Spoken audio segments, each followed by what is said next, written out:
On an otherwise ordinary Tuesday afternoon, Princess Anne arrived at Clarence's house expecting to complete nothing more than a routine review of royal inventory records. There was no sign that the day would become one of the most unforgettable moments connected to Princess Diana's legacy. As she carefully checked documents and personal belongings, one small inconsistency in the official catalogue drew her attention. Following the records exactly as they had been written, she entered a quiet dressing room and began examining its contents with her usual patience and precision.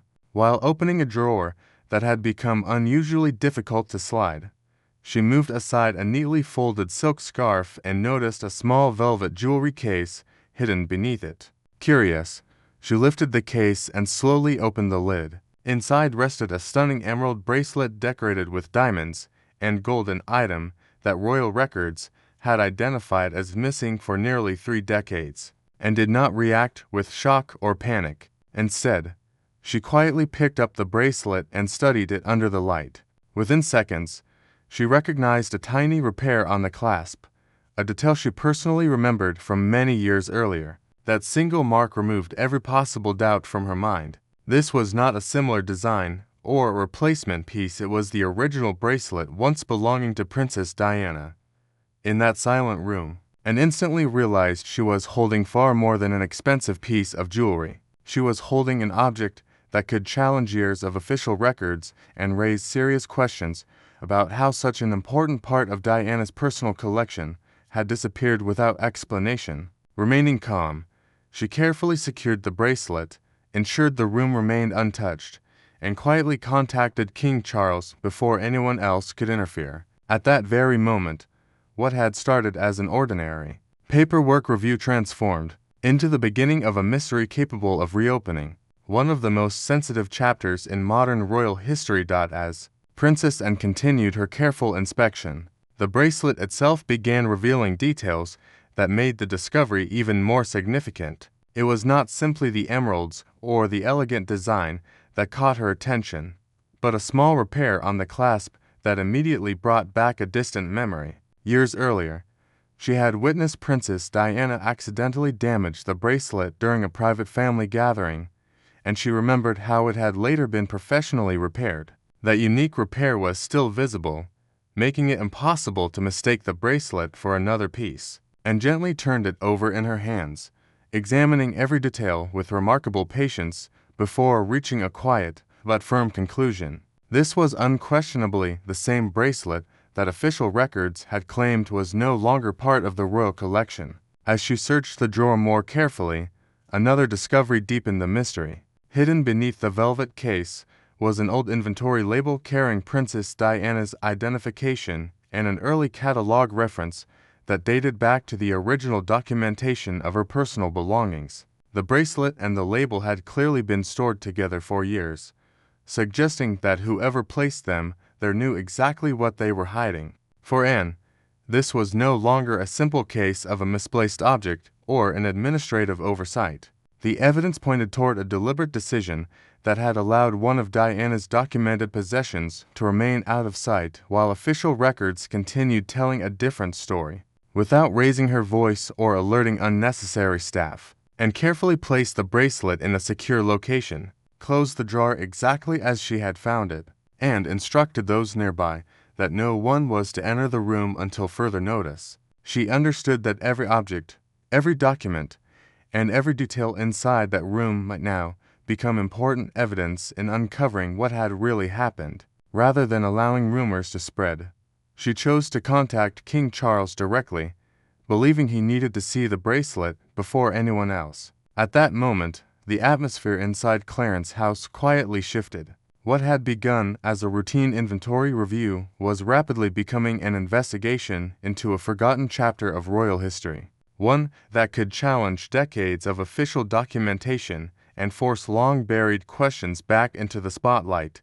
Although the discovery of the emerald bracelet had already created a serious mystery, Princess Anne knew that assumptions alone could never reveal the truth. Every important conclusion needed to be supported by records, dates, and documented evidence. She immediately shifted her attention from the jewelry itself to the official inventory files that had tracked Princess Diana's personal belongings after her passing. As page after page was carefully reviewed, a troubling pattern slowly began to emerge. One catalog number did not match the description attached to it, while another entry appeared to have been altered years after the original record had been created. At first glance, these changes looked like ordinary administrative corrections, but Anne's experience told her that royal archives are maintained under extremely strict procedures where even the smallest amendment requires proper authorization.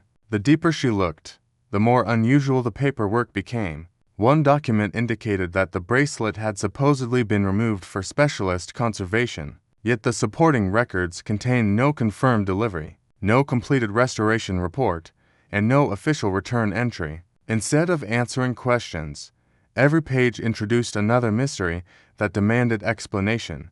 To verify the information, Anne quietly requested additional records and compared old inventory lists with later revisions, carefully studying every handwritten note and every altered reference. The evidence increasingly suggested that the bracelet had not simply been misplaced over time. Someone had deliberately changed the paperwork in a way that made the item appear properly accounted for, while its actual location remained hidden. For Anne, this was the moment the investigation changed completely.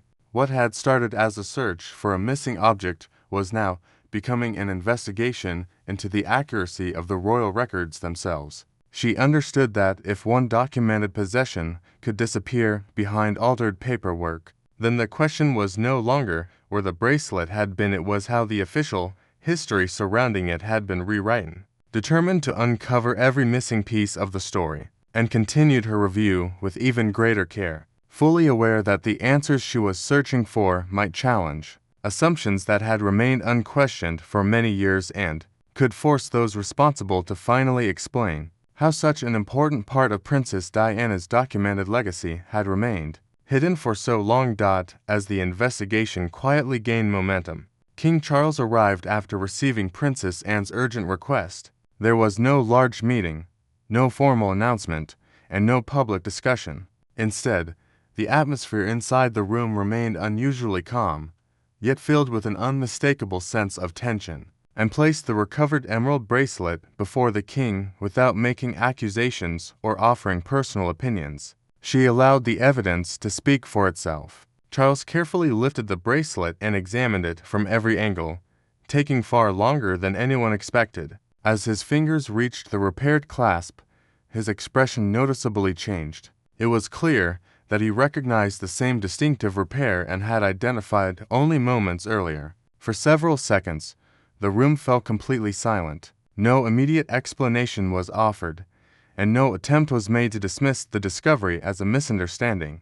That silence itself became deeply significant because it suggested that the bracelet was not an unfamiliar object to him. And watched carefully, paying close attention not only to what was said, but also to what remained unsaid. She understood that years of royal experience had taught family members to choose their words with extreme caution, especially when sensitive matters involved Princess Diana's legacy. Yet the facts now resting on the table could not be ignored. The original inventory label, the recognizable repair, and the inconsistencies already uncovered within the official records all pointed toward a much larger mystery, and explained that the investigation had begun with nothing more than a simple catalog discrepancy. But every new document had revealed another unanswered question. What initially appeared to be a routine administrative review had evolved into an examination of how an officially recorded possession had seemingly disappeared while paperwork continued suggesting everything was in proper order. King Charles listened carefully without interrupting, studying both the bracelet and the supporting documents before him. The room remained remarkably quiet, but the weight of the discovery could be felt by everyone present. At that moment, it became increasingly clear that this was no longer simply about recovering a valuable piece of jewelry. The investigation had now become an effort to understand how official records, private storage, and years of silence had combined to hide an important part of Princess Diana's documented collection. Whatever explanation eventually emerged, It was obvious that the answers would extend far beyond the bracelet itself and into decisions that had remained buried within royal records for decades. As the review continued, Princess N decided that finding the bracelet alone was not enough. Recovering a missing royal item answered only one question, but it left many others unresolved.